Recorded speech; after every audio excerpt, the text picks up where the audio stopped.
Il y a des gens qui, j'imagine, viennent te voir avec des grands questionnements. «Est-ce que je vais avoir un enfant?» «J'ai un proche qui est malade», toi qui as des flashs, est-ce qu'il y a des choses que tu vas taire? Est-ce que tu vas tout dire? Est-ce qu'on peut tout dire? Parce qu'il y a souvent des gens qui disent: «J'ai peur de voir un médium parce qu'il va m'annoncer ma mort». Alors, on peut tout dire tant qu'on le dit, avec diplomatie. Bien sûr, la mort, c'est un sujet qui est quand même tabou. J'ai, heureusement pour moi, en 40 ans, pas eu l'occasion de l'annoncer, trop souvent, quelquefois. Heu, mais on peut tout dire du moment où on le dit avec le cœur et que moi, effectivement, quand je fais, une guidance, j'explique aux personnes que je vais leur donner mon ressenti et ce que je vois.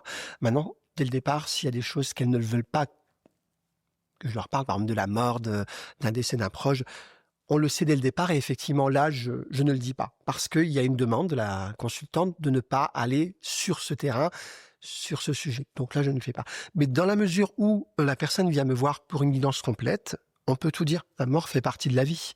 On sait très bien qu'on est, on meurt. Il y en a qui Bien vont... sûr, mais ou des femmes parfois qui viennent parce qu'elles ont pas rencontré de mec, elles veulent avoir un Alors ça, c'est enfant. le sujet le plus... Bah, c'est un sujet, qui est Ouais, assez ouais, récurrent, en tout cas chez les femmes d'aujourd'hui. C'est pas facile de rencontrer un mec, parfois c'est du coup, on les rencontre plus tard, on a un enfant plus tard, donc c'est un sujet, Alors moi, effectivement, j'annonce ce que je vois.